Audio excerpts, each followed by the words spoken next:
විශ්වයේ මනුස්සයන්ට ජීවත් වෙන්න පුළුවන් එකම ස්වාභාවික හැදිච්ච නිර්මාණයක් තමයි පෘථිවිය කියලා දෙන. පෘථිවියේ තමයි සත්වයන්ට ජීවත් වෙන්න පුළුවන් එකම තැන. මේ සත්වයන්ට පොදුවේ ගත්තාම සියලු සත්වයන්ට ජීවත් වෙන්නේ අයිතිය. ඉතින් මම අද ඔයාලට කියන්න යන්නේ එහෙම තිබිලත් අසාධාරණයක් තිබීමක් සම්බන්ධ. ඔයාලට පේන ඇති මේ වහු පැටිය. මෙයා මරණයට කැප වෙලා හිටු වහු පැටියෙක්. මෙයා අපේ රුපියල් 1,50,000කට මහරගම තිරිණි කියන කෙනා තමයි බේරගත්තේ. ඉතින් මේ වාගේ දවසකට විශාල ප්‍රමාණයක් මරණයට කැප වෙලා ඉන්නේ. අපි එක එක ආගම් තියෙනවා, එක එක පක්ෂ තියෙනවා. බොහෝ දුරට ආගම් වල කියලා නැහැ සත්ව ආහාර මේ සත්තු මරන්න, සත්තුන්ගේ ආහාර ගන්න ඕන කියලා කොහෙවත් මන් දන්න විදිහ ලියලා නැහැ. එක එක්කෙනාගේ පුද්ගලික වාසි වලට තමයි ඒව හදාන්නේ. මම දන්න බුදුදහමේ කොහෙවත් කියලා නැහැ සත්තු මරලා මේවා ආහාරයට ගන්න කියලා. ඉතින් වාට තේනද මේ පොඩි පැටියෙක් මෙයාගේ අම්මා මරලා තියෙන්නේ. මුන් අරන් ගිහිල්ලා දවස් 5ක් 6ක් කණ්ඩ නොදී කියලා තමයි මරන්නේ.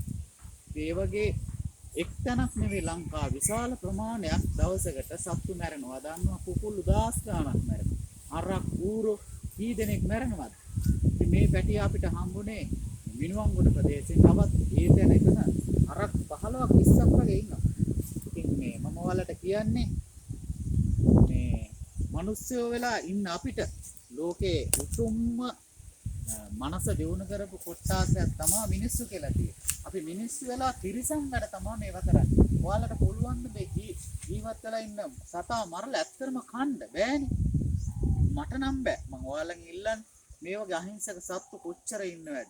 ඒ කට්ටිය මරණයට මරන්න දෙන්න එපා. ඇති කරන පුද්ගලයන්ට කියන මරන්න දෙන්න එපා.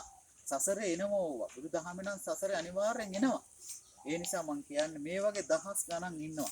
අපි දැනට ඒ වගේ වැඩපිළිවෙලක් ප්‍රදාන යනවා. කැමැති කට්ටිය සම්බන්ධ වෙලා බේරා ගැනීම කටයුතු කරනවා.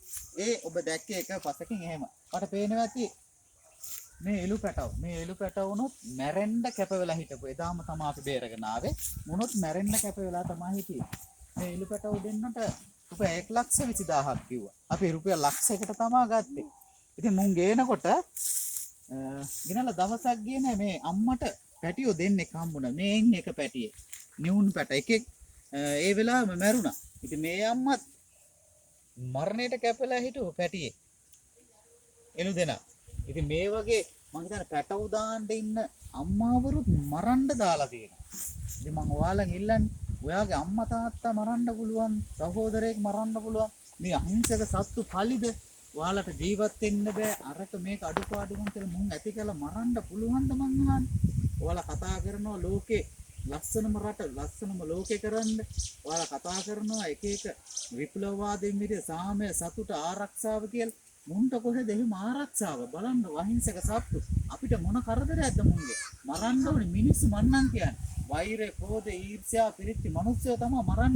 මේ වගේ අහිංසක සත්තු මරලා මුන්ගේ මස් කාලා හොලා තප්පර ගානක සතුට, පොඩි සතුටක් ලබන්නේ කටේ දිවෙන් පල්ලහැට යනකොට ඒ රස ඉවරයි. මේ නිසා මම ඔයාලා සියලු දෙනා ඉන්නේ ඉල්ලන්නේ මේ වගේ දහස් ගණන් මැරෙන කුකුල්ලු මැරෙන ඌරෝ මැරෙන නිදහස් කරගන්න.